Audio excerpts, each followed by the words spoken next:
Buenas noches. Los recibimos en una nueva emisión de Confieso que he vivido.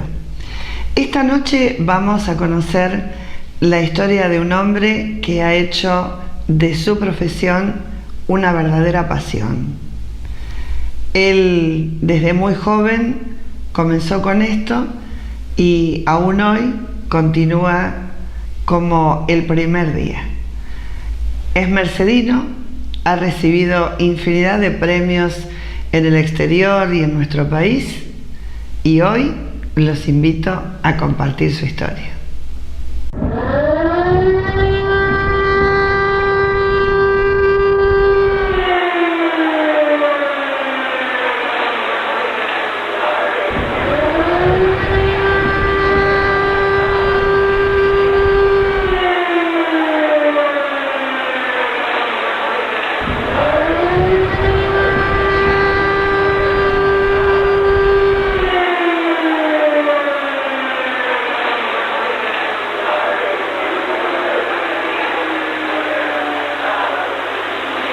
¿Dónde nació? En Mercedes. El 8 de septiembre de 1946. Ajá. ¿Y cómo decide ser bombero? Es una historia bastante larga. Cuénteme. Resulta que en esa época yo estaba de novio con mi primera novia oficial, ¿no? Y yo vivía en la 10 entre 11 y 13. Y estaba afeitándome en el patio, era en verano, un calor así. Y por el espejo, o sea, yo estaba mirando hacia la calle 2. Y por el espejo vi una gran humareda y siento una bomba y la sirena de los bomberos. Siempre que yo iba a la escuela normal, pasaba con el colectivo por el cuartel, cuando lo estaban haciendo, el cuartel nuevo acá, yo era chico y miraba los camiones de bomberos. Es así que yo después vivía con mi abuela en la 2 y 15 y siempre jugábamos a los bomberos con mis compañeros. Con una soguita hacíamos que era la manguera. En esa época los bomberos hacían entrenamiento en las calles, en las esquinas, ¿no es cierto? Bueno, un día pasaron una manguera por arriba de los cables, o sea que hasta el día de hoy no me explico para qué servía eso, pero bueno, eran las cosas que se hacían. Entonces, ese día de la sirena había una gran columna de humo, dejé todo, agarré la bicicleta y me fui al incendio, que era me parece que era 21 y 36. Un galpón de Andrea que se cayó el techo, había camiones con combustible, estaban vacíos pero eran tanques de combustible. Y bueno, ahí me puse a ayudar a los bomberos, les ayudaba con las mangueras. Y al otro día, a primera hora, aparecí acá a anotarme en el cuartel. Y desde ahí, desde el año 63. ¿Lo atraía mucho desde siempre? Sí, siempre me gustó, sí. Eran las dos locuras de mi vida. Ser bombero y ser piloto de combate. El piloto de combate no lo pude hacer porque justo me enamoré y bueno. Y después con la que es mi señora en la actualidad, ¿no es cierto? Cuénteme, ¿cómo se componía su familia? Y era mi mamá, mi hermana, mi hermano más chico y mi papá. Y después mi abuela que tiene un almacén acá en la 2 y 15. Y yo a los 5 años ya me vine a vivir con ella. Porque era golosina todos los días, no me retaba nunca, me daba dinero. Entonces me sentía cómodo. Y igual estaba los días en mi casa y en la casa de mi abuela, ¿no? Era el hogar ideal. El hogar ideal, sí. Era Claro. el nieto mimado. ¿Era el mayor? El mayor, sí. Claro, suele pasar con los mayores. Y cuando ingresa al cuartel, ¿cómo era el entrenamiento en esa época? ¿Era muy duro? ¿Era muy exigente? No, en esa época era muy livianito, era muy escaso el entrenamiento como bombero, o sea, había muy poco conocimiento en realidad de la parte técnica como es hoy en día, ¿no es cierto? Era tirar mangueras, que dicho sea de paso teníamos 2 mangueras llenas de agujeros y no había mucho material, no había protección respiratoria, bueno, en fin, eran todas lucha completa todos los días, ¿no es cierto? Lo que se podía. Seguro, lo que había. incluso la vestimenta que teníamos después de cada incendio, como ser las botas de cuero, los sacos de protección que eran de cuero en esa época había que repararlos, porque ya no habían donado usados. O sea, si bien era duro mantener todo eso, era lindo. Era lindo porque uno mantenía todo, entonces lo cuidaba más, lo hacía con más amor, ¿no es cierto? Todo a pulmón, aparte. Claro, no es lo mismo que cuando se rompe, se cambia y ya está, ¿no? Había que cuidar todo. Claro, costaba más trabajo. Bueno, otra cosa que teníamos, que era mucho más lindo que ahora en el sentido de que teníamos un incendio cada 2 o 3 meses. Al principio era muy poquito incendio, salvo algún incendio de pasto importante o algún incendio importante en la ciudad, pero prácticamente a veces pasaba un mes que no pasaba nada, ¿no? No es como ahora, bueno, que es a cada rato, ¿no? Cuando tiene que intervenir en el primer incendio, ¿qué edad tenía aproximadamente? Bueno, yo intervine en mi primer incendio, hoy está prohibido por ley, ¿no es cierto? Tenía 17 años. Fue el incendio de Galpón de Llanos, acá en la ruta, en la que era la ruta 5, que ahora sería la calle 2 y 103 más o menos. Y bueno, ese fue mi primer incendio. Estábamos trabajando con una manguera con un muchacho, con Polo Briones, que era muy amigo mío, que falleció hace mucho. Y en un momento dado sentimos como que alguien tiraba piedras arriba del techo, y yo digo, se cae el galpón, y salimos para afuera, estaríamos 2 metros de la entrada. Y donde después que se cayó el techo habían quedado Julián, un muchacho que todavía vive, que está en un geriátrico ahora, que era cabo en ese momento, creo. Quedó abajo de la chapa, después otro bombero que estaba colaborando, y cuando volvimos a entrar, en el lugar donde estaba yo con Brioni, había un pedazo de mampostería que tendría 1,50 m de largo por 1 metro de alto por 40 de ancho, o sea que si no salíamos, era mi primer y último incendio, ¿no? Ni el otro muchacho. ¿Y qué sintió cuando el incendio estaba ante usted y tenía que No, estar actuando? o sea, no es cuando llegué al incendio. Ya cuando salimos del cuartel arriba de la autobomba, íbamos parados al costado de los tanques en esa época. Claro, porque ya la rodilla, creo que lo abollé al tanque del camión, me temblaban las piernas, todo. Pero después ya una vez que llegamos al lugar, ya el afán de extinguir el incendio ya se pasó todo. Yo pienso que es lo mismo que le debe pasar a un soldado en la guerra, ¿no es cierto? La primera vez que entra en combate debe tener miedo, todo lo demás, y bueno, pero después se acostumbra. Claro, bueno, ya de por sí la sirena, no sé cómo sería en esa época, pero la sirena cuando uno la escucha ya lo pone un poco nervioso, ¿no? Porque es muy impactante. Yo diría que más que nervioso le levanta la adrenalina a uno y se cree que es un superhombre. Pasa muchas veces, ¿no es cierto?, cuando yo al principio manejaba los autobombas, y bueno, para mí era llegar rápido y después un día de golpe, de un día para otro me tranquilicé. ¿A dónde voy tan rápido? Si la cuestión es llegar. Y lo mismo pasa, yo le cuento a veces, ¿no? Con los accidentes. Los primeros accidentes, bueno, uno viene, no quiere comer por unos días y ni se va a ocurrir de comer algo con tuco. Después con el tiempo eso pasa, uno ya, o sea, como que el cerebro se acostumbra a no pensar en eso. Pero después con los años vuelve a pasar lo mismo, se retrotrae, ¿no es cierto? Ya en los últimos accidentes ya me molestaban, ya no quería ver heridos, o sea, como estaba un poquito saturado. ¿Okay? Es muy lastimoso eso. Hoy además se llama el estrés, ¿no es cierto? Sí, el estrés postraumático. Sí, postraumático. En esa época no se hablaba de eso. Claro. Y ese día cuando usted le dijo, bueno, corramos o salgamos de acá, obró mucho el instinto. ¿Usted podría decir que en su vida de bombero el instinto siempre estuvo presente? Yo creo que más que el instinto, o sea, en esa época puede haber sido el instinto, pero más que eso después era capacitación. O sea, yo siempre digo de que, bueno, que al fuego no hay que tenerle miedo, hay que en la vida de bombero, ¿no es cierto? Porque ya uno está entrenado para eso, pero hay que respetarlo, y a la vez capacitarse y usando siempre la cabeza y no el corazón, porque muchas veces uno puede ver, nunca me pasó, puede haber una víctima, ¿no es cierto?, un incendio. Si yo no uso el cerebro, es probable que yo también sea víctima. Entonces tengo que evaluar cómo voy a hacer, qué es lo que voy a hacer para poder sacarlo. O sea, por eso digo que la parte del corazón hay que dejarlo para después que se cumplió el servicio. Permanentemente hay que trabajar con la cabeza, en lo que uno se va a enfrentar. Y eso se logra con la capacitación. Se logra con capacitación y con dominar el momento también. Había un profesor que decía que el 50% de la capacitación de bomberos está en el aula, el otro 50% con la experiencia. Y no se equivoca, es así. Bueno, ese primer incendio. ¿Y después cómo sigue? ¿Se casa con la novia? Sí, después me casé. Se casa con la novia. Me casé, pero como a los 7 años. Ajá, o sea que pasa que mi vida de bombero me ocupaba demasiado tiempo. Era toda una pasión. ¿Y sí, cómo lo iba compatibilizando con la vida emocional y la vida de relación? O sea, porque no debe ser fácil para una novia o para una esposa tener un marido o un novio. Ella siempre me acompañó, nunca me dijo no vayas a los bomberos. A veces por ahí no le gustaría, pero nunca me lo dijo. Después llegaron los hijos y bueno, y ya lo último, cuando yo estaba en casa, le decía no tenés nada que hacer en los bomberos, como pasa en todo matrimonio, ¿no? Claro. Pero, o sea, hay distintas formas de ser bombero. Está el bombero que debería ser así, ¿no? Que cumple con sus obligaciones, lo que le exige la institución, y después hacer su vida. Yo era todo al revés. Después de los años me doy cuenta, yo vivía para los bomberos. Yo era viajante, por ejemplo, hace, qué sé yo, 40 años. Hacía Mendoza, San Juan. Llegaba a Mercedes, antes de ir a mi casa iba al cuartel. A ver qué novedad había, qué pasaba, y que no vaya a haber un incendio, pues ya me quedaba. Y después iba a mi casa. Entonces, por ahí no es lo correcto, pero es lo que uno siente. Y a veces ser bombero y actuar de esa manera es ser egoísta con lo que lo quiere y con los demás, ¿no? Bueno, es toda una pasión, ¿no? Y yo creo que es una vocación también. Sí, por supuesto. Muy fuerte. Vocación, sí.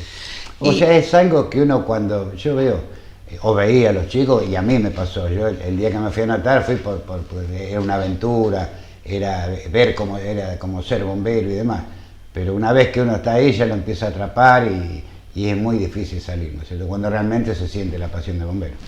Seguro, además es una profesión que es, creo que una de las de mayor servicio, ¿no? Porque no tienen sueldo, arriesgan la vida, están permanentemente sirviendo a los demás. A veces me parece que la sociedad no lo llega a valorar en su justa medida. ¿Usted cree lo mismo? No, yo pienso que por ahí que a veces un poquito es que uno no transmite lo que hace. Porque recién ahora, estos últimos años, se venía haciendo publicidad, o sea, dar a conocer a la comunidad qué es lo que uno está haciendo. Porque antes que era sentir la sirena, salir con autobomba, volver, guardarlo, y la gente por ahí se enteraba que pasaba algo por la sirena. Y los medios, que bueno, que también lo difunden, pero es la única manera de llegar a la comunidad, es mostrando. Yo siempre digo en todos los cuarteles que voy, ¿no es cierto? Yo doy cursos ahora en todo el país a bomberos. Y a veces llego a un cuartel y me dice, jefe, dice, ustedes sí que están bien, tienen qué sé yo cuántas autobombas. Y le digo, ¿y vos que tenés? 3 autobombas. Bueno, ¿y cuántos habitantes tenés? 5.000. Nosotros tenemos 70, le digo. Sacá la comparación, ¿quién está mejor? ¿Ustedes o nosotros? Y es un poco lo que nos pasaba acá al principio, ¿no es cierto? Cuando yo entré, el cuartel tenía 20 años, ahora cumple 70 el 20. Claro. ¿En qué momento toma el mando del cuartel de acá de Mercedes? En realidad yo empecé a trabajar ya cuando era cabo, a los 3 años trabajaba mucho en el cuartel. Creo que mi primer ascenso fue a los 2 años. Y así fue ascendiendo, pero siempre tomé responsabilidad, o sea, los jefes me confiaban mucha responsabilidad. Yo a los 23 años llegué a segundo jefe, que en esa época había que tener 25 años, entonces se pidió autorización a La Plata y me autorizaron. Y en el año 83 quedé como jefe, hasta el 2007 que me retiré. Toda una vida, ¿no? Sí, sí. Y cómo, bueno, a mí me cuentan que el cuartel sufrió muchos cambios con su llegada, como que usted le dio un impulso, una impronta, ¿no? De mucha vida, de más vida al cuartel. Por ejemplo, el comprar más unidades, el tratar de conseguirlas. Claro, o sea, hasta el año 83 prácticamente no salíamos del cuartel de Mercedes. Por ahí una reunión cada tanto. El día que yo asumí les dije de que había que salir, que había que ver otros cuarteles, que había que ver otras cosas, que yo iba a cumplir mi palabra y la cumplí. O sea, ¿qué pasó a partir de ahí? Empezamos a capacitarnos en cursos en otras ciudades, en el 92 lo hicimos en el exterior, y entonces uno andando, ¿qué veía? Había cuarteles principalmente en el conurbano, que tenían muchísimo dinero, majestuosos cuarteles, alguna unidad y poco material de protección, pocas herramientas de trabajo. Entonces, de ahí sale la idea, que yo la divulgo en todos lados hoy en día, que tiene que haber un crecimiento parejo en la institución de bomberos, ¿no es cierto? ¿Qué quiero decir con esto? Que tiene que crecer en edificios, tiene que crecer en autobombas, tiene que crecer en materiales y tiene que crecer por sobre todas las cosas en capacitación. Si no tenemos esos 4 pilares no funciona. Entonces todo tiene que crecer armónico, ir creciendo en su justa medida, pero las 4 cosas a la vez. ¿En qué momento empieza a salir al exterior a capacitarse usted primero y después a capacitar? Bueno, nosotros en el 83, por ejemplo, ya empezamos a salir a todos los cursos que nos invitaban, y después en el exterior la primera vez fue en el 92, que fuimos a Texas, a la Universidad de Texas, que esa vez fui yo solo. Y después, ya en el 93, fueron 2 o 3 bomberos nuestros y fuimos un montón de bomberos de otros cuarteles. Y a partir de ahí empezamos a ver que las cosas son distintas, ¿no es cierto? O sea, ¿qué pasa en Estados Unidos? El bombero americano tiene todo el capital que le hace falta para comprar lo que quiere. Ellos, por ejemplo, tienen depósitos de autobomba a 0 kilómetros, se les sale uno de servicio y traen uno nuevo, cosa que no nos pasa a nosotros. Y un día me pasó un caso interesante, hablando con el jefe de Laredo, que está casi pegado a México, me dice, ¿y ustedes qué vienen a hacer acá? ¿Cómo, jefe? Le digo, ¿qué venimos a hacer? Venimos a capacitarnos, a aprender de ustedes. No, dice, ustedes están equivocados, nosotros tenemos que aprender de ustedes. Y me sorprendió. Y le digo, ¿por qué? Y dice, porque es fácil, lo que yo contaba recién, a mí se me rompe una manguera, voy y me dan una nueva. Se me rompe una autobomba, lo dejo en costado y me traen uno nuevo. Ustedes lo arreglan con alambre, con una tenaza, se tiene muchísima capacidad, muchísimo ingenio para solucionar los problemas. Eso le quiero decir cuando le digo que tenemos que aprender de ustedes. Y no se equivocaba, ¿eh? No, la verdad que no. Bueno, porque nuestro cuartel realmente es un ejemplo, ¿no? Yo recuerdo hace ya unos años que ustedes desfilaron por las distintas calles de Mercedes, ¿no? La gente los adora, los salían a aplaudir, las autobombas nuestras maravillosas, ¿no? Cosa que estaban los de otras unidades, pero no eran como las nuestras, ¿no? Algo tiene nuestra unidad. Claro, lo que pasa es que en aquella época, cuando yo ingresé, teníamos 3 autobombas, ¿no es cierto? Sí. Eran medio viejitos, menos uno, que es el amarillo que ahora lo vamos a reparar, el círculo de retirado. Tenía razón entonces el jefe de Laredo, ¿eh? Sí, lo que pasaba era que, por ejemplo, si se rompía algo, se buscaban presupuestos en todos los talleres. ¿En qué taller terminaba la autobomba? En el que tenía el tingladito con una pinza y una pico loro. Lo arreglaban, salíamos, se rompía otra vez. Ahí que aprendimos. A veces no hay que fijarse tanto en el costo del presupuesto, sino en la calidad de quien lo va a hacer, ¿no es cierto? Bueno. Y la otra que entendimos es que era necesario empezar a comprar autobombas 0 kilómetros. Porque ¿qué pasaba? Los viejos siempre se rompían. Entonces, más vale retener otros gastos y comprar. Cuando compramos el primero era cambiar filtro y aceite y andar, ¿no es cierto? Pero teníamos otro problema. Cuando compramos el nuevo, los primeros nuevos, lo dejábamos para salir en segunda o tercera dotación porque era nuevo, era una lástima. Hasta que después entendimos de que no era así. Claro. El nuevo es que teníamos que había que salir por primero. Seguridad, por todo. ¿no? Claro, seguro.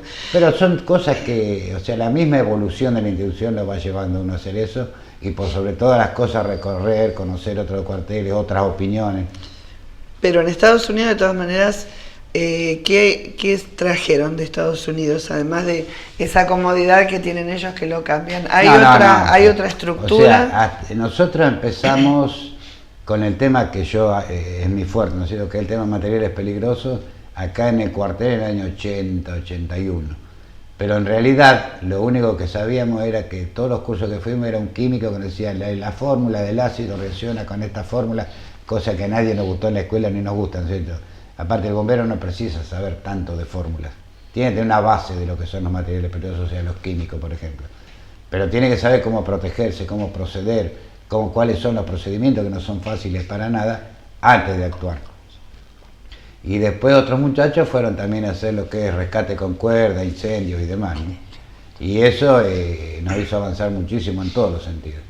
Tal es así que en el 92, 93, cuando fuimos a Estados Unidos a ver este tema, veníamos en el avión hablando, puede ser que no haya pasado nada, porque si hubiese pasado algo sobre material peligroso en ese momento, hubiésemos tenido que alimentar víctimas entre nuestros bomberos.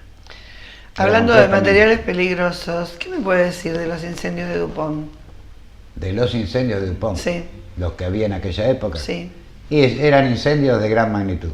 Incendios de gran magnitud debido al nylon, ¿no es cierto? Que era lo que se quemaba y bueno. ¿Eso se considera material peligroso? ¿Eso se considera material peligroso? Pueden ser peligrosos los vapores, los gases que desprenden. O sea, hoy en día toda combustión genera gases tóxicos, cualquiera que sea. Es por la composición química que tienen todos los compuestos, ¿no es cierto? La tela del sillón, el plástico, todo lo que queme hay que tener muchísimo cuidado. Anécdotas me imagino que debe tener miles. Algunas. Pero alguna que usted recuerde por alguna razón que lo haya impactado más, o que sea graciosa, o que sea emotiva, la que a usted le guste. No puedo particularizar en ese sentido porque son tantas que... Lo que sí es muy molesto los accidentes, por ejemplo, cuando hay criaturas involucradas. Más que nada, yo no digo que, bueno, que uno tenga sentimiento por la persona adulta, pero la criatura es algo que lo hace sentir mal a uno, y yo veo a todas las fuerzas, o sea la policía, ambulancia, todos los que participan en el hecho. Pero a mí lo que más me afectaba, por ahí ver el chico herido, lastimado, quejándose, no me afectaba tanto, por ejemplo, como ver un juguete, un zapatito y que ya se lo había llevado, porque no sabía cómo estaba, si lo habían sacado muerto o no. Me afectaba muchísimo eso. Y después, como recuerdos importantes, fue en el año 87, el incendio del Bolsón, que es la primera vez que salíamos de Mercedes a cumplir una misión. Unos años antes habíamos estado preparados para ir al terremoto de México. Ya teníamos todo listo en el cuartel, el equipamiento, todo, y después nos avisaron que se suspendía el vuelo. Después las inundaciones, por ejemplo, en Goya, en el año 92, esa fue muy grande. Yo tuve el honor que cuando llegué allá me pusieran a cargo de todo el operativo bombero. En ese entonces el interventor de la provincia era Durañón y Bedia, que nos estaba esperando en la municipalidad de Goya cuando llegamos. La de Santa Fe también, tuvimos 15 días trabajando sin parar. O sea, son todas cosas que a uno lo hacen sentir bien, aunque esté cansado, esté muerto de trabajar ahí, pero es muy lindo. Y cuando usted tiene esa responsabilidad y lo ponen al mando, ¿cómo es la organización con la fuerza? ¿Cómo hace para cubrir todos los frentes, ¿no? Porque me imagino que ante la catástrofe uno tiene que resolver también de manera rápida en algunos casos. No, o sea, hay organización, en toda comunidad debe haber una organización que en realidad la debería manejar Defensa Civil, ¿no es cierto? Pero Defensa Civil no es la que va a manejar, sino que va a coordinar entre las distintas fuerzas, que tiene que estar integrada por todas las cúpulas de la fuerza interviniente, no sé, ya sea bombero, policía, ejército, gendarmería, que se constituyen en un comando. A partir de ahí hay un comandante de incidentes, puede ser cualquiera, si es incendio debería ser el de bombero, ¿no es cierto? O si hay inundaciones también debería ser el de bombero, depende qué es lo que está ocurriendo. Y ahí se manejan, se coordinan las distintas fuerzas.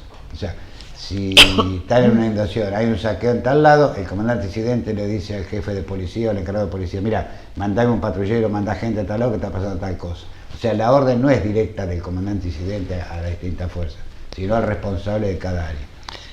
Claro. Ahora, ¿cómo se organiza?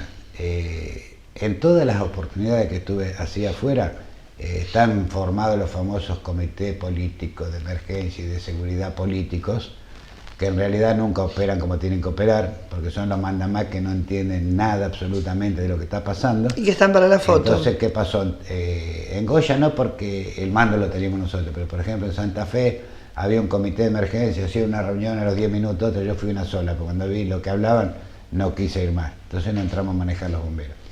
En realidad, todo lo que se arma así como comando de emergencia, si una gran emergencia, yo creo que hasta las 7, 8, 10 horas no hay nada coordinado. O sea, porque recién se está evaluando, se está viendo qué es lo que pasa, se están viendo las necesidades y demás, y recién ahí se puede decir que se empieza a trabajar en forma coordinada.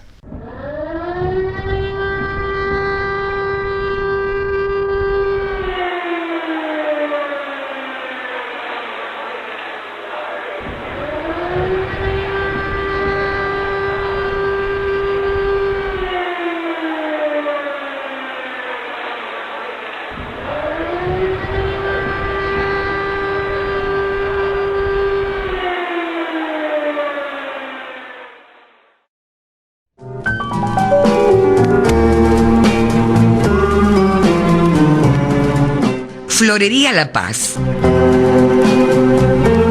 Arreglos florales, centros de mesa, ramos y tocados de novia. Arreglos de salones para fiestas y decoraciones. Calle 11, número 551, esquina 24. Teléfono 424-650.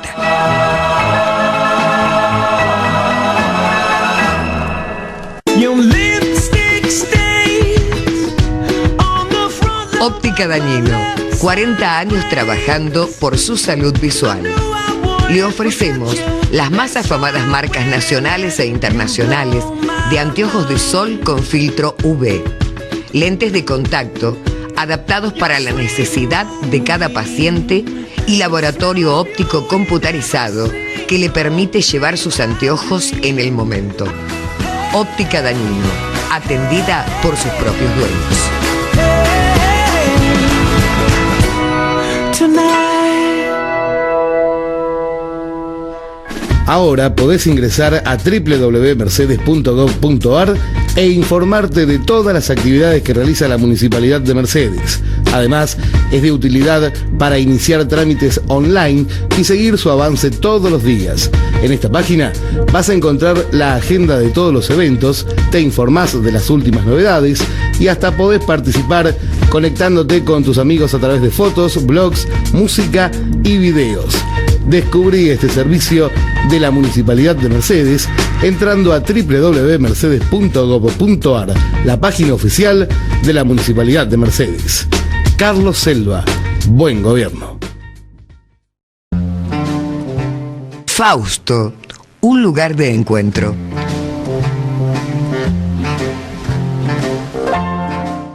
Te ofrecemos servicio de cafetería,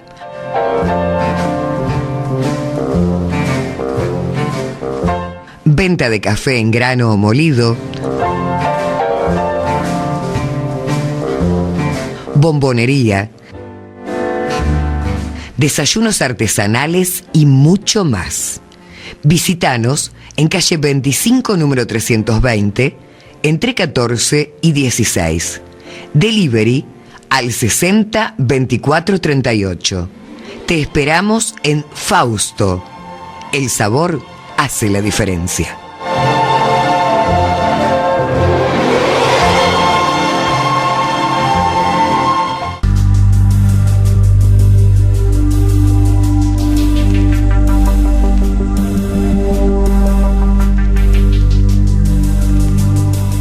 En Grido te ofrecemos los helados más ricos.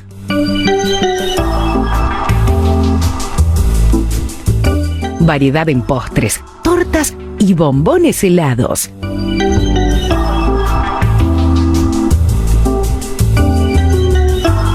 Disfrutemos juntos. I give her all my love.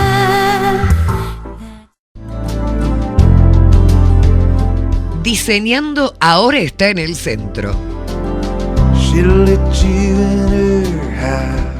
Prendas cómodas, simples y originales.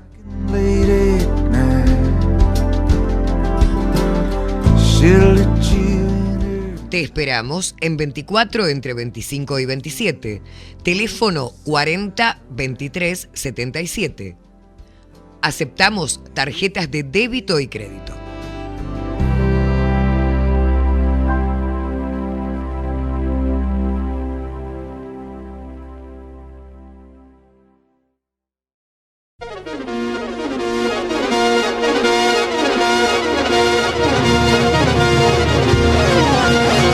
IP Next Telecomunicaciones, 10 años prestando un servicio de calidad. Nuestra empresa cuenta con una red propia de 1.500 kilómetros, de 1,5 GB, y posee conexiones dedicadas, enlaces punto a punto, servicio internet y telefonía para comercios y empresas. Consultas al 011 53 68 4000. IP Next, la nueva comunicación, donde nadie llega.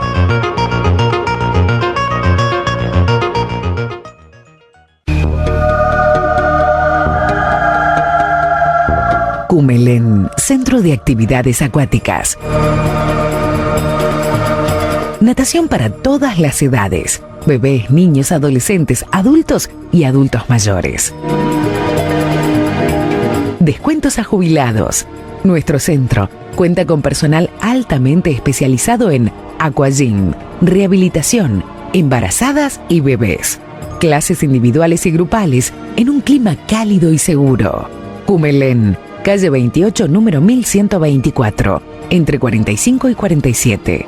Teléfono 02324 15 474 738 o 15 645 092.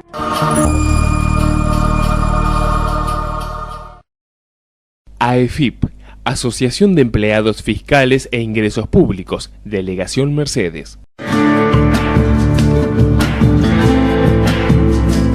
Sindicato de Obreros y Empleados de la Industria de la Carne de Mercedes. Calle 23, número 698, teléfono 429-101.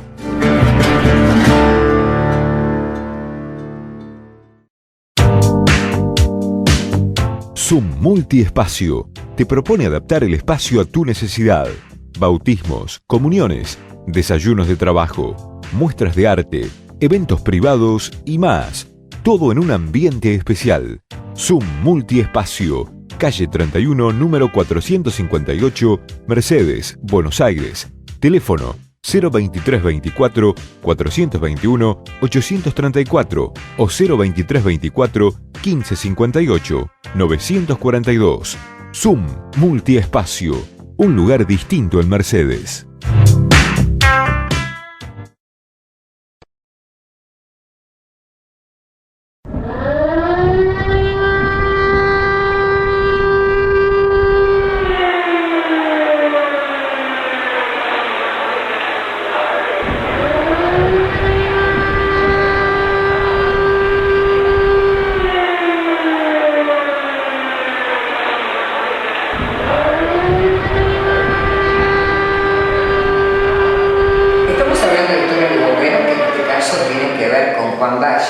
Estamos con Nicolás Mosquera y nos gustaría, Nicolás, que nos cuentes un poco cómo llegás a Bomberos y qué tiene que ver esta historia con Juan Valle. Bueno, yo empecé desde muy chiquito, me gustaban mucho los bomberos, la tarea que hacen. Siempre coleccioné camioncitos de bomberos, todos los lugares que iba a juguetería a buscar camioncitos, y mi tío, que trabaja en la radio, en Radio Vida, estaba trabajando, y que te conocía a vos, Graciela, y me invita a la radio para contar todo lo que yo hacía. Yo también agarraba los diarios y todo el reporte de bomberos lo anotaba en un cuadernito, y tenía todas las fotos, todas las intervenciones.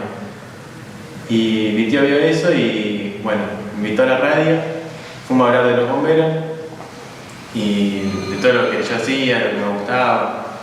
Y bueno, después llaman desde el cuartel a la radio, invitándome al cuartel para venir a conocerlo. Esa noche estábamos haciendo un programa especial sobre bomberos y dio la casualidad que el comandante Valle estaba escuchando el programa y escuchó, bueno, esto que vos sentís por bomberos prácticamente desde que naciste. Entonces te hizo esta invitación. ¿Tenías en aquel momento cuántos años? 14. En aquel momento no estaba funcionando la academia todavía. No había escuela de cadete y bueno, solamente curso de ingreso, pero para mayores de 16 a 18 años. ¿Y qué pasó entonces? ¿Cómo fue esa primera vez en Bomberos y cómo te recibieron? Bueno, cuando me han invitado en la radio me puse contento porque no había venido acá. Siempre pasaba así, pero nunca entré y me mostraron todo. Y bueno, ese día cuando me invitaron vine y me atendieron lo más bien y yo estaba re contento ese día. Y después estaba el curso de ingreso que se estaba por abrir y bueno, había entrado como oyente, gracias a Juan, a Valle. Y estuve haciendo el curso siempre como oyente, venía, miraba las clases, yo tomaba siempre apuntes, yo tengo guardados los cuadernitos con los apuntes que tenía. Y bueno, después un día cuando se terminó, juntaron a mis papás, los citaron, para hablar que ya había terminado el curso y bueno, le comentaron si le daban permiso para poder yo ingresar como cadete. Y cuando me enteré de eso, me puse re contento y mis papás me apoyaron y dijeron que sí enseguida y hasta el día de hoy que estoy. Bueno, bien, con Juan yo empecé a venir en el año 68 acá a Bomberos, ¿no? Yo en esa época tenía 14 años y prácticamente hasta los 18 años no pude entrar a Bomberos porque en aquella época hasta los 18 años no podía ser bombero, ¿no? Bueno, con esto el ingreso oficial al cuartel lo tengo a partir del año 73. Cuando yo ingresé en el año 73, ya él hacía muy poquito que era el segundo jefe de bomberos y en esa época como el jefe era Juan Carlos Puebla. ¿no? En realidad 2 personas espectaculares, ¿no? Y Juan, bueno, con él prácticamente se puede decir que fue el que nos formó a nosotros, ¿no? Porque cuando nosotros ingresamos, él en ese momento, siendo segundo jefe, era una persona más aproximadamente de unos 28 años de edad, un poquito menos tal vez, y bueno, salíamos a muchos servicios juntos, ¿no? Y prácticamente, realmente es el que nos formó, ¿no? Y tuvimos muchas experiencias en distintos tipos de incendios, tal es así que, como vos me preguntabas del incendio en el Bolsón, un incendio que se originó en el año 1987, a lo cual era tan grande el incendio, duró 3 meses ese incendio, ¿no? Entonces llega un momento que los bomberos del sur eran pocos, ya estaban agotados, y entonces pidieron ayuda a todos los bomberos voluntarios de la provincia de Buenos Aires, ¿no? Bueno, la provincia de Buenos Aires mandó varios bomberos durante esos 3 meses.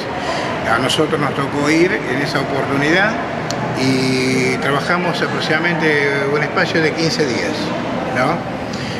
La experiencia fue muy riquísima, a nosotros nos hizo crecer mucho como bomberos, ¿no? Tal es así que se notaba que faltaba un poquito de organización, digamos, el manejar un incendio pero tan grande, ¿no? Juan, una vez que nosotros llegamos allá, ya a los 2 o 3 días, cuando todos notaron la capacidad que él tenía para comandar, ya era parte de uno de los que comandaron el siniestro, a lo cual se le preguntaban muchas cosas, y nosotros nos tenían en ese lugar más o menos como para trabajos determinados especiales, ¿no? Yo me acuerdo que un día surge un foco de fuego en un cañón que iba para el lado de Chile. Ese incendio estaba como 15 kilómetros adentro, ¿no? O sea, del cañón, casi al límite con Chile. Bueno, nos llevan en un helicóptero, fuimos 6, ¿no? Los helicópteros eran los Lamas, unos helicópteros que habían llegado de Córdoba, son helicópteros especiales para, para andar, digamos, en lo que es montaña, ¿no? Sí. Principalmente por la estructura, digamos, del helicóptero, la parte de la cola, que en vez de ser toda como forrada del metal, es nada más que hierro estructurales, ¿no? Que eso es para que no le afecte tanto los vientos. Bien, me acuerdo que fuimos 6 bomberos, fue Valle, Roberto Ferrari, que es el jefe actual del cuartel, fui yo, Mario Quaglia y Romero, un excelente bombero que lamentablemente lo perdimos en el año 98 por una enfermedad coronaria. Y 2 bomberos más. Uno era de Villa Ballester, era jefe de Villa Ballester, y un bombero de Pergamino. Entonces nos llevaron entre 2 helicópteros, porque en esos helicópteros entraban 3 personas por helicópteros, ¿no? Fue un foco de fuego que, si bien no era grande, había que extinguirlo. Y me acuerdo que el helicóptero no pudo bajar al lugar del incendio y nos deja arriba de la montaña, más o menos, y el fuego quedaba aproximadamente unos 400 metros abajo, ¿no? Nos deja arriba de la montaña el helicóptero y tuvimos que bajar con cuerdas hasta el lugar del fuego, o sea, hasta el costado de lo que es el incendio, ¿no? Nos demandó prácticamente como 1 hora y media llegar hasta el lugar del foco de incendio. Teníamos un apoyo de un avión hidrante que había sido contratado en Chile, ¿no? Se le daban las indicaciones al avión por radio para el lugar que queríamos que arrojara el agua, y después nosotros hacíamos el trabajo, digamos, desde abajo, que era desmalezar con machetes y lo que quedaba prendido con mochilas de 20 litros de agua. Bien, esa tarea nos demandó aproximadamente como 4 horas, ¿no? Tal es así que nos agarró la noche, porque nos fuimos de la mañana, fuimos después de la 1 de la tarde. Teniendo en cuenta que ese incendio fue en el mes de marzo, ya los días eran un poquito más cortos. Nos agarró la noche y no nos pudieron ir a sacar los helicópteros del lugar y tuvimos que dormir en la montaña hasta el otro día. A la noche se vino frío, nos habíamos ido preparados para pernoctar en la montaña, entonces nos agarró con la ropa puesta que teníamos, a lo cual tuvimos que hacer fuego para calentarnos, y bueno, y tuvimos que racionar todo el agua que teníamos para beber, y me acuerdo que yo había llevado 2 limones, que con eso tuvimos que repartir y más o menos suplementar un poquito el agua, más o menos, para no sufrir la sed, ¿no? A todo esto nosotros teníamos un handy, escuchábamos lo que hablaban, estaban todos comunicados entre sí, lo que otros hablaban, todos los que estaban hablando, pero no podíamos emitir nosotros, porque al no tener batería suficiente no hacía el alcance. Habíamos escuchado por radio un vaquiano en la zona que decía que cuando estábamos nosotros estábamos siendo equivocados, era imposible salir. Bueno, evaluamos la situación de noche, terminamos en una pequeña planicie, dormimos ahí, y al otro día, cuando despuntó el sol, un día claro, muy claro, ya los días son muy claros, vimos la perspectiva del terreno y decidimos bajar por un deshielo. La parte de hielo arrastra todo, árboles, piedra, y por lo general en esos lugares hace cañaverales. Sí. Entonces bajamos por ahí hasta casi, te podría decir, al fondo del cañadón, casi al fondo del cañadón. El problema que teníamos, estábamos bastante limitados a lo que es agua. Comida directamente no teníamos, no habíamos llevado. Eso es parte de la experiencia que uno tiene, ¿no? Cuando sale al terreno. Después se va acomodando un poquito esas cosas. Entonces, una de las necesidades, no era primordial todavía, pero sí era de conseguir agua. Y vos la escuchabas, el agua de hielo que caminaba allá abajo. La escuchabas ya de allá arriba, la escuchabas. Así que más te bajabas, más la escuchabas. Bueno, llegamos. Resulta que cuando llegamos fue Ferrari y el bombero de Recife, a ver, pero era una pared de piedra, como de 150 metros. Imposible llegar allá abajo. Bueno, decidimos caminar siguiendo el cañadón hasta que encontramos un hachero, un arreador. Lleva los animales a la montaña para que coman en determinados lugares y después los bajan, ¿no? Como si fuera un rebaño. Sí. Así tipo, ahí lo encontramos al hombre, nos ubicó bastante bien geográficamente donde estábamos, no estábamos equivocados donde teníamos que ir, no estábamos equivocados por dónde estábamos yendo. Y había aguas de manantial ya, en esa parte había agua de manantial. Cruzamos un bote devastado por el fuego, era todo ceniza, ya veíamos Lago Pueblo, en las hondonadas, cuando subíamos las hondonadas, veíamos Lago Pueblo ya, lejos pero lo veíamos, Lago Pueblo. Y en uno de esos momentos nos cruzan un helicóptero que estaban andando hasta la brigada de Córdoba, cuando la brigada da la vuelta abajo y nos lleva al campamento. Esa filmación estaba, me recuerdo, porque la vimos allá, había como un pub en esa época, y este muchacho había llevado una cámara en ese momento de última generación, la conectaba a la televisión y veíamos en crudo lo que... Así que la estuvimos... Bien, bueno, llegamos al campamento, estuvimos como 2 días afuera, nos cruzamos con Danielito Romero. Sí. Danielito había quedado en el campamento. Sí, bueno, cuando yo ingresé a la institución, Juan era el segundo jefe. Yo ingresé en el año 77 y él en el 83 asume como jefe. Así que bueno, ahí empezó la institución.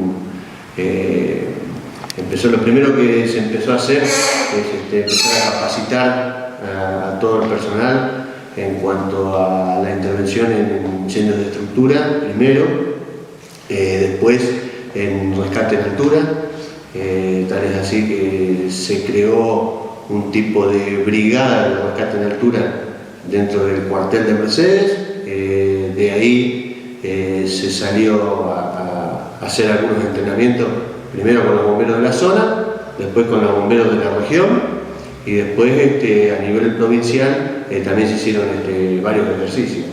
Sí, bueno, con Juan, él ya desde que fue jefe, ponele que sería en el 87, comenzó a participar muy activamente dentro de la federación de la provincia de Buenos Aires.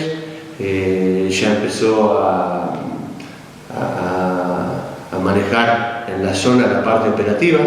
En ese momento era la dirección de inspección zonal, que hoy es la dirección operativa zonal de operaciones. Bueno, y de ahí empezamos a viajar juntos. Yo manejaba alguna parte de capacitación dentro de la zona, él manejaba la parte operativa, así que viajamos primero en la zona, después viajamos en la región centro, que es a la región que pertenece a Mercedes, y después a nivel provincial, en las reuniones provinciales. Él llegó a manejar la parte operativa de la región centro y después de la provincia. Estuvo unos cuantos años, es decir, fue el primer director de operaciones, digamos que sería hoy en día el primer director de operaciones que tuvo la federación de la provincia de Buenos Aires. Hasta que se retiró de jefe acá fue el director de operaciones. No, siempre tuvimos una buena relación, si bien por ahí como bombero no teníamos por ahí mucha conversación muy fluida, pero bueno, esa se fue haciendo cada vez más fluida ya cuando en el Bolsón. En el Bolsón ahí compartimos unos cuantos días y ahí bueno, comenzamos la relación mucho más fluida. Como bombero, en la parte personal siempre fuimos amigos,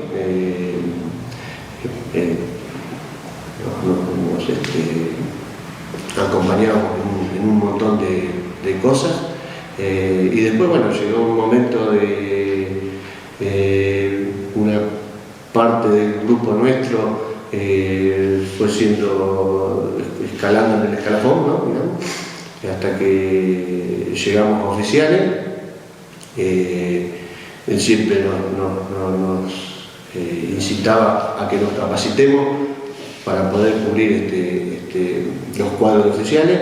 Bueno, llegamos a oficiales y en el año 2003 o 2004, cuando se retira el segundo jefe, Vizcardi, yo quedo como segundo jefe de él. Entonces, bueno, ahí me confía manejar toda la parte operativa del cuartel, él hacía la parte política e institucional, y yo manejaba la parte operativa, pero siempre consultándolo, ¿no? A él que tomaba las decisiones. Sí. ¿Cuál es el momento más dramático que a usted le tocó vivir en un siniestro? No importa cuál. ¿Cuál fue el momento en que le costó más tomar una decisión o usted lo recuerda por algo en especial? Yo creo que las decisiones más duras dentro de un cuartel, por lo menos me pasó a mí, era tomar medidas disciplinarias.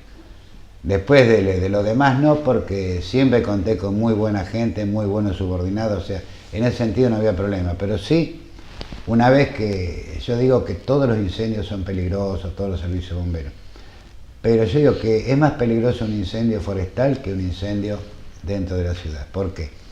En el incendio dentro de la ciudad, siempre yo me voy a averiguar qué riesgo hay, si hay riesgo de explosión, si hay gas, o sea, todo lo que me pueda causar problemas. Y es más, si la estructura la veo que está complicada, que se puede derrumbar, no hago meter a nadie.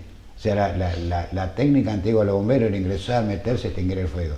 La técnica de ahora es el ataque defensivo, o sea, trabajamos de afuera, si no hay vida en riesgo, por de cualquier forma, lo que ya está todo en llama no se va a salvar. Entonces, ¿para qué arriesgar vida? Excepto que haya una persona adentro, por supuesto. Pero bueno, una vez, hace muchos años, acá por lo de Rachi, había una quinta grande, un campo, que habían estado talando y se prendió fuego, las hojas, todo lo demás, ¿no es cierto? Bueno, fuimos con 3 autobombas, estaba bombero de Giles también, ya lo habíamos extinguido el incendio. No había viento. Y había un gran cardal, pero tendrían los cardos 2 metros secos y tenía una manzana más o menos de extensión, 100 metros por 100 metros. En una de esas estábamos ya por tomar unos mates y todo, cambió el viento. Y se empezó a generar humo y se nos vino el fuego. A lo primero que atinamos, o sea que era meternos en el casco de la estancia y del campo, que era césped todo cortito. Casi nos morimos oficial porque se venía el humo, pero salvamos todo el personal y los autobombos. O sea, esas decisiones se pueden tomar cuando uno ya tiene experiencia, ¿no es cierto? Porque si uno se asusta y no sabe qué hacer, se entra a complicar las cosas. Claro, un momento de duda ahí podría haber costado caro. Lo que pasó con los chiquitos en Puerto Madryn. Yo ahí traje una foto, no estuve en el lugar, estaba clarito qué es lo que les había pasado, ¿no es cierto? O sea, ellos estaban apagando un incendio, el viento en el sur, saben que es terrible, había poco viento, en una de esas se levanta el viento y venía avanzando el fuego. Y estaba el caminito donde ha venido, o sea, el fuego venía, por ejemplo, de la derecha, ellos iban caminando en forma perpendicular. Doblaron a la izquierda y habrán caminado 500 metros y se pararon a descansar, porque ahí estaban todas las palas clavadas, pisoteadas. Y después de ahí se ve que sale un trecho, un caminito, marcado en la arena de las botas, y ahí es donde aparece que estaba Caro, que era un suboficial, el único mayor que había. Y después de ahí se ven todos como que dispararon como un rebaño y los agarró el fuego a todos. Yo vi los pedazos de uniforme quemados, todo ahí. No me voy a olvidar nunca de eso. Y después de eso nunca más fui a un velorio. Porque salimos con el que era jefe que se mató de Escobar, me llamó y salimos para allá. Cuando llegamos, hacía 2 horas que habían encontrado el cuerpo de la última chica. Y nos estuvimos todo el velorio, el entierro. Era terrible, ¿no es cierto? O sea, chiquitos de 8 años, 9 años, y los hermanitos abrazando el cajón, pidiendo por el hermano, y justo adelante donde estábamos nosotros. Nunca más me voy a olvidar de eso. Y a partir de ahí siempre insistimos más con la capacitación, ¿no? ¿Y sus hijos, alguno heredó su vocación o ninguno? No, gracias a Dios. Que descayó y se por todo ellos. ¿Qué le dicen? No, nada. No. ¿Están orgullosos sí, del papá? Seguro que están orgullosos. Yo lo vi, o sea, nunca me enteré. Lo vi cuando el video ese que hicieron esa vez allá en televisión en Buenos Aires. Ajá. Que ahí ellos, o sea, vinieron acá todo incógnito, lo filmaban, grababan a todo, incluso a Graciela, tu amiga Graciela, ¿viste? Mi amiga. Pero yo ya entré a sospechar que una chica conocida, Graciela Medina. Graciela Medina es muy conocida. Muy conocida, un poquito conocida de los bomberos también. Sí. La conozco de que era así. Claro. O sea que usted entró a sospechar con eso. Sí, algo raro había. Y bueno, y después se descubrió. Después se descubrió, sí, para bien. Sí, no, por supuesto. Entonces ahí es donde mis hijos hablaron del padre, toda la historia, y bueno. Pero nunca me lo dijeron así personalmente. Claro, uno nunca sabe bien, ¿no? Lo que los hijos piensan. Sí. Indudablemente han sufrido eso. Por eso yo te decía al principio que nuestra profesión es ser un poco egoísta. Bueno, uno piensa en lo que uno relativamente hace. egoísta con la familia, pero absolutamente entregado a la comunidad, ¿no? Sí, o sea que es un egoísmo que tiene mucha justificación. Familia, estar en un cumpleaños, estar en Navidad, estar en Nochebuena, en Año Nuevo, olvidarme de los Reyes porque tuve un incendio, o sea, son todas cosas que pasan, ¿no es cierto? Así es. ¿Qué es ser un bombero? No sé. Para usted. La verdad que la definición que tengo yo de un bombero es media complicada. La suya, sí. O sea, yo siempre le digo a los muchachos, ¿por qué te hiciste bombero? Siempre he preguntado.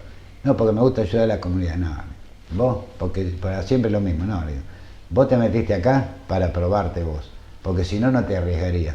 No harías todo lo imposible por arriesgar tu vida para hacer tal o cual cosa que a veces no tiene sentido arriesgarlo. Y te digo, Mario, si acá estuviese la Legión extranjera, vos serías legionario. Y después me dan la razón. O sea, por un lado está bien, es ayudar a la comunidad, ¿no es cierto? Pero yo creo que lo que hace el bombero de alma, que cumple y se arriesga y demás, lo está haciendo para probarse a sí mismo. ¿Usted se lo probó? Millones de veces. ¿Está satisfecho? Sí, por supuesto. Por supuesto. Muchas gracias. No, por favor.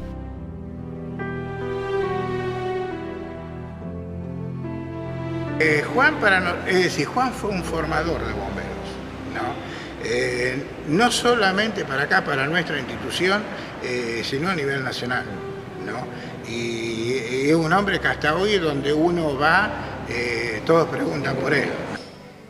Mi vida de bombero, como jefe lo tuvo Valle. Si alguien me formó como bombero fue Juan. Si alguien me enseñó por dónde debería transitar la institución, yo creo que lo aprendí de él. Si como bombero, cuáles son los valores para seguir adelante, lo aprendí de él. Siempre fue un referente, no solamente mío, sino de muchos chicos. Tuvo un montón de años, se fue porque quiso, pero sí, yo creo que se habría quedado hasta hasta la muerte acá adentro, porque lo lleva en el alma.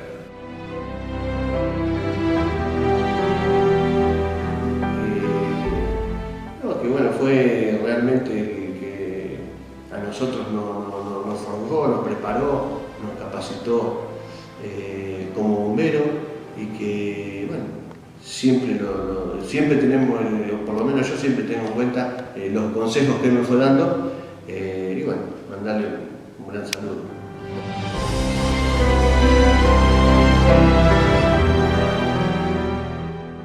La historia del comandante Juan Valle es rica, es amplia y también nos sirve de ejemplo. Nos sirve de ejemplo porque es una verdadera vida al servicio de los demás. Y así son nuestros bomberos mercedinos que hace muy poco tiempo han cumplido 70 años de vida. Lo tomamos a él como un paradigma, como un ejemplo, para que muchos jóvenes que vienen hoy siguiendo sus pasos entiendan qué es la pasión de servir.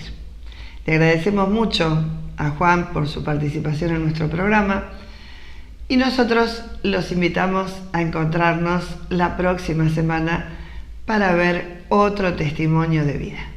Muchas gracias, buenas noches.